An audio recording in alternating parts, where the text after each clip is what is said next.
In 1945, Japan was a country in ruins. Cities were burned to the ground, the economy was shattered, and the nation was occupied by foreign forces. However, less than 20 years later, that same country was welcoming the entire world to the Tokyo Olympics. So, how did Japan pull that off? And why did these 1964 Tokyo Olympics matter so much? So, the war left Japan completely broken. Tokyo, Osaka, and many other cities were heavily bombed. And so during this time, the country was slowly rebuilding, but it was still struggling to find its place in the world. And to many outside countries, Japan was still remembered for the war and the destruction it brought. Now, by the late 1950s, things were improving slowly, factories were reopening, and cities were slowly modernizing.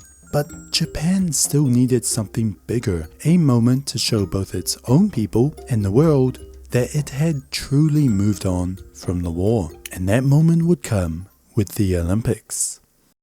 Tokyo winning the right to host the 1964 Olympics was quite something, but it's worth mentioning that Japan was actually supposed to host the 1940 Olympics, but for obvious reasons that did not happen. And so preparing for the Olympics pushed Japan into a massive building rush. The country truly transformed so much in just a few years.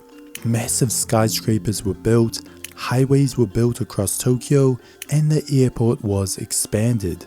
New hotels and sports stadiums were designed with modern architecture that would impress the visitors. But by far the most famous project during this time was, of course, the Shinkansen, the bullet train. It opened just days before the Olympics and connected Tokyo to Osaka at record speeds.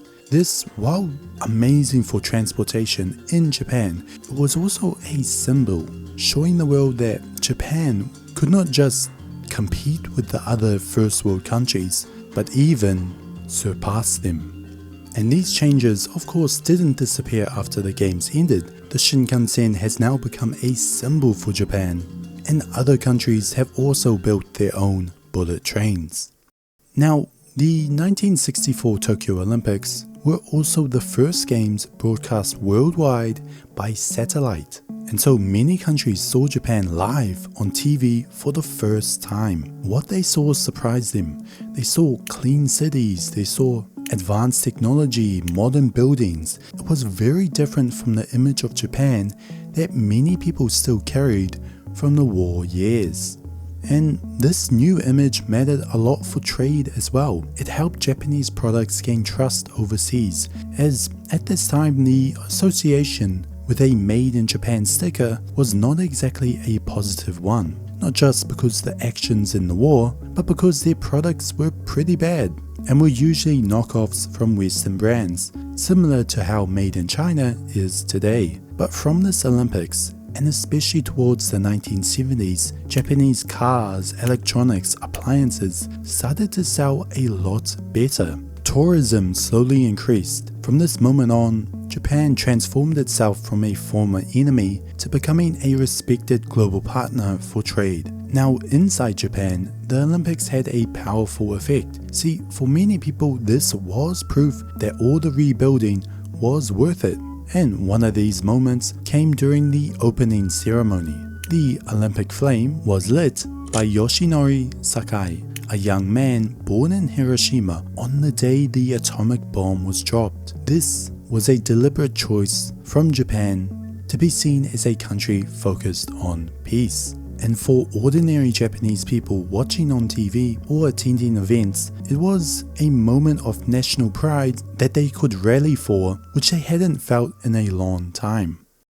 Now, once the Olympics ended, all of the infrastructure built for the games and the connections and confidence they got pushed Japan into a rapid economic growth, and they soon became known for their high quality products, and its global influence and soft power grew substantially through this trade. And the Olympics was that spark that helped this change. And so even today, many people in Japan look back on 1964 as the moment the country truly moved past the war into the country we know today.